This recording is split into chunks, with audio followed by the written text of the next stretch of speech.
support the line item veto, yes or no, and why or why not? Yes, I support the line item veto because the most important piece of legislation is the budget. It's controlled by one person, the Speaker. None of you voted for the Speaker. None of you.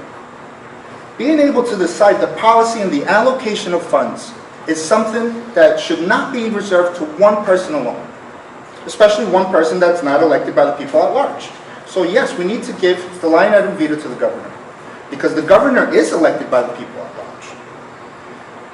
Giving the line item veto ensures, as it stands right now, it's either all or nothing. You either pass the budget or you don't pass the budget. So if there are objections or there are really horrible things in that budget, it has to pass anyway. Because if you don't pass it, then there's no budget for the incoming year. Giving the line item veto strips some of the power that the Speaker has. Power that I personally believe is used in inappropriate ways.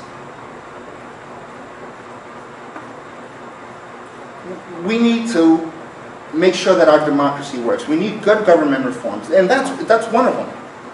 What I like to say is think of corruption, fraud, and waste as like a disease in the body. It's in the body politics of government. Whenever you're sick, what it pretty much is the body can't do what it's meant to do. So when you have that going on in your government, you're not going to get real honest debate.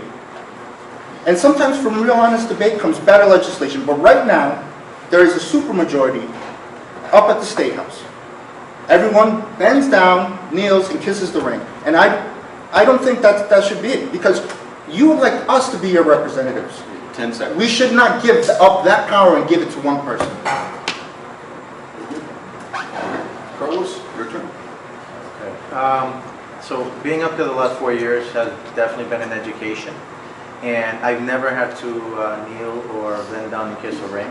I've worked with the Speaker, and I recognize I'm one of 75, so I know I can't do it on my own.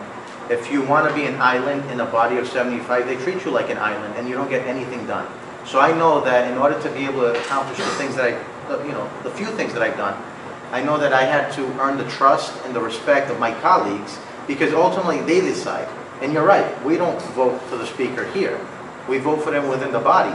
So if the body is not happy with the Speaker, you vote them out. That's really the way it works.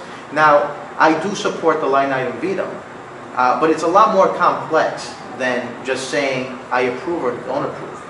There's a lot of negotiation that happens between the governor, the Speaker, and the Senate President. There's 113 people in that building who all are advocating for you, for our communities, for our district. So there's a lot of give and take.